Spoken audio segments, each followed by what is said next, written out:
for God, you cannot be getting dirty with the things of this world. You see this right here? The dirty water I showed you guys earlier? All I had to do is get a little bit. I just got a little bit of mud. I put it in there, and guess what happened a couple minutes later? It all was diluted. It all was mixed together. See, the danger of not being pure in heart is that this is like a disease. It will tear you apart. It will influence your mind. It will influence your actions. It will influence your character. It literally is like a disease.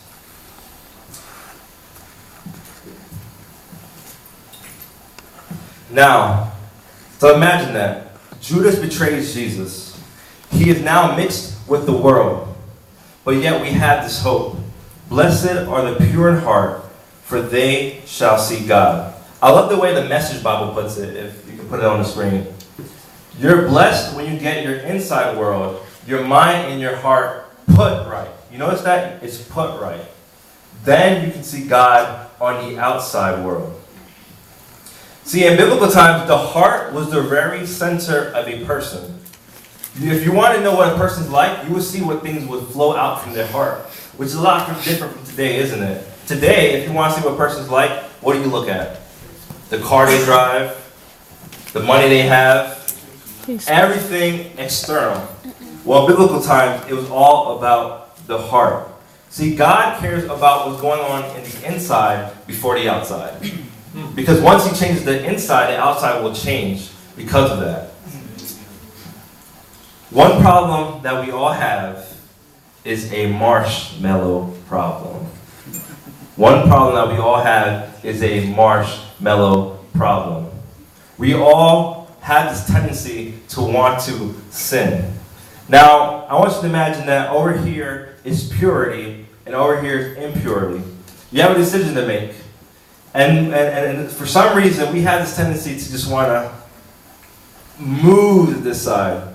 It takes struggle to want to do something good.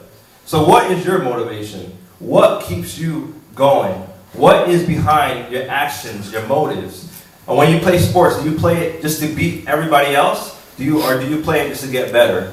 When you're taking a test, do you cheat just to get by, or do you work really hard to prove to yourself that you can do it? What is your motivation?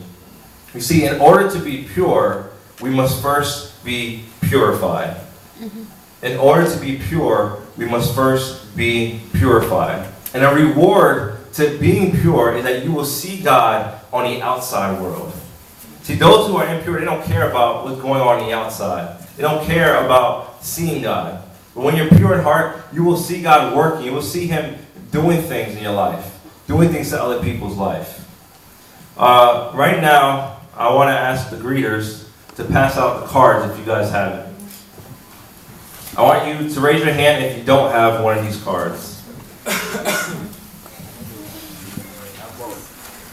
Just raise your hand.